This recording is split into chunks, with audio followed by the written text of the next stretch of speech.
Welcome back to the Upgrade series. We are diving straight into nutrition today. What to eat, how to keep it simple, how to stay consistent, how to feel your best, and how to get the best results. Now, you guys have been following along the last few episodes of this series, and as we've mentioned, each of these episodes are going to create another element of the puzzle piece of upgrading your life. And we're so big on the fact that nutrition and what you eat has such a big impact on this upgrade. So that's why we're so excited to dive into today. So take it away, Kate Morris, nutritionist. I think the biggest thing for me is, like Gem said with this series, it's all pieces of the puzzle that are going to give you guys a really good framework to upgrade your life. And I think it's so important that we are mindful and pay attention to what we put in our mouths, because that is going to affect a lot of things. The way that we feel, our brain fog, our energy levels, our bloating, everything.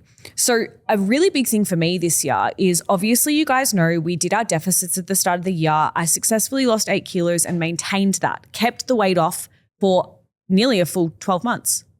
No. When did I finish my deficit? Maybe like 9 months. But maybe like 9 months, yeah. But it will be 12 months. Like we're not stopping now, okay? And a really big contributing factor to this was actually looking at the food that I was consuming and paying attention to how that made me feel. Now, I know this sounds a little bit silly, because if you're someone who's used to eating processed foods or highly processed foods, which not in this deficit, but I have been that person in the past where I would just not have time, pick the high convenient processed option. What really changed for me was actually just stripping it back to basics and looking at, how do I feel with the food that I'm consuming?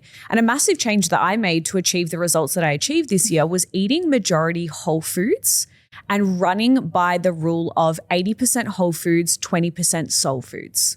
Yeah. The thing that I want to add on to that in terms of like what we have seen that works and we know is so important is 2 points that we always talk about, which is we need to find an approach with nutrition that is sustainable, and we need to steer clear and run away from anything that is just a marketing ploy and a quick fix.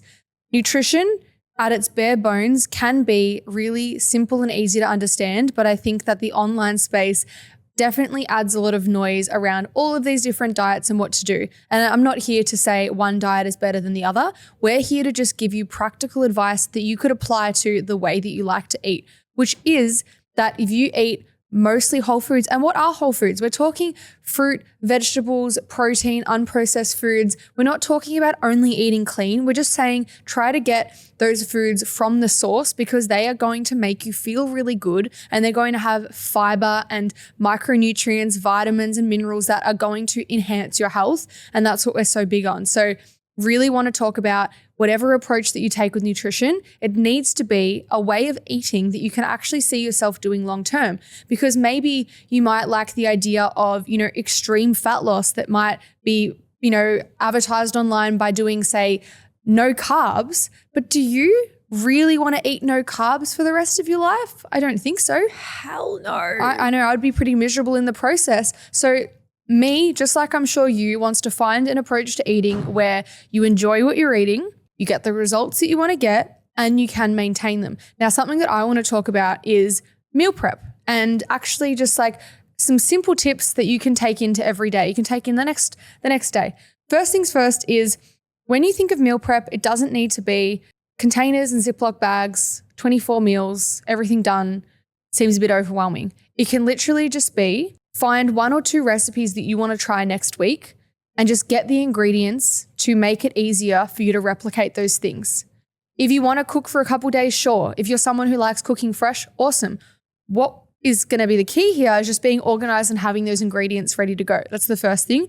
The second thing I wanted to talk about quickly was just like a structure of eating that can work really well. And this will vary depending on your schedule and your preferences. But if you're someone who just eats at really random times, or maybe you skip breakfast at the moment and then you feel like you're starving by 3 p.m., just try to eat more frequently throughout the day to help manage and regulate your hunger. An idea of what this could look like, and depending on what time you train, but it could be having a little pre-workout snack and then going to the gym, something high in carbs for energy for training, having breakfast, having a mid-morning high protein snack, maybe yogurt and berries, lunch, afternoon snack, dinner.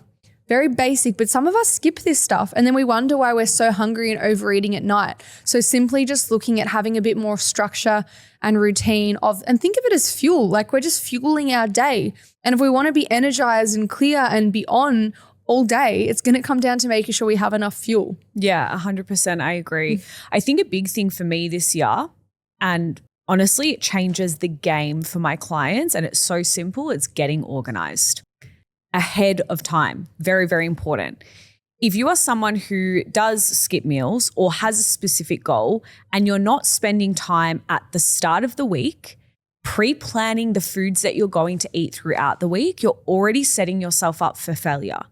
Because as the week starts to get busy, we have commitments, we're working, we're running around like a headless chicken. The last thing that we want to be thinking about in that moment is, I haven't prepped my food and I don't know what it is I'm going to eat today. And then I have to just get something that's, usually higher calorie or not as good of ingredients as it could be if I had just spent time at the start of the week getting nice and organized and pre-prepping my food. Now, a game changer, and this is for the girlies who want to track calories and macros, and we're not making this episode about that, but I just want to add this as a little hack in there. I tell all of my clients who come to me and they want to track calories and macros and learn and get more educated around food is to actually get into MyFitnessPal or whatever tracking app that you use at the start of the week and pre-track your food. Now, it's all well and good to say, I'm going to get organized and figure out what I want to eat. But if you're tracking calories and you're not pre-tracking it and then you're getting busy throughout the day, you're probably going to forget to track your food or it becomes a little bit more overwhelming. So I say to my clients at the start of the week, open up the app, pre-track all of your food until Friday or Saturday, and then all you need to do is open up MyFitnessPal on a Monday and follow it like a menu. It just saves you so much more time. It allows you to get more organized, and it means that you're going to feel less overwhelmed when it comes to nutrition throughout the week. Yeah. The second thing that I just want to quickly say, no, that's okay. The second thing that I just want to quickly say is stop over-consuming nutritional information online. If you want to upgrade your life and you want to eat better food and make better choices for your health, you need to decide on one path and stick to it. Very similar to what we've spoken about over the last couple of episodes of the Upgrade series. There is no point going, okay, cool, I'm going to do 80% whole foods, 20% soul foods, so I have this beautiful balance like what Kate and Gemma always preach, and then get sucked into social media and go, actually, carnivore is better because this person's talking about a low inflammation diet and this is going to help with it. Just reduce the noise, guys. Calm your mind, pick one thing and just be consistent with it. Because the reality is every diet, I say in quotations, is going to work, right? Whatever diet you decide to do. It's whether or not you can stick to it. And when I think about nutrition, same when I think about training, same when I think about overall health, is this something that I can commit to for the next 60 years? Yes or no? If the answer is no, why am I bothering doing it now for the short term? There's no point.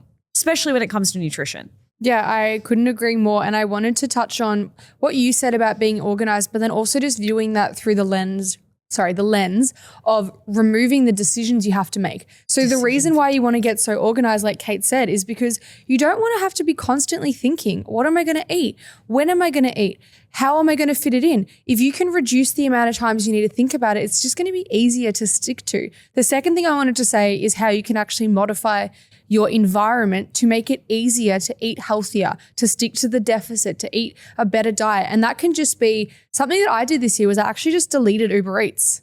So I purely was just like, I'm using this too much. It's a waste of money. I have food at home. Like I enjoy eating out, but like I don't need to do it as much. And literally think of it as this, the way I like to think about it is you want to make the healthy decision easier and you want to create resistance around the things that you want to do less. So for me, I wanted to eat takeaway and junk food less. So I'm creating resistance, which is I have to physically drive there now, to doing that, which really worked. And it's super simple. The other thing I like to think about environmentally wise is like, think about if you went into your kitchen and you walked in and on the bench is Sour Patch Kids, chocolate, chips. Nothing wrong with those things. But if you walked into the kitchen and that is all you saw, what are you going to eat?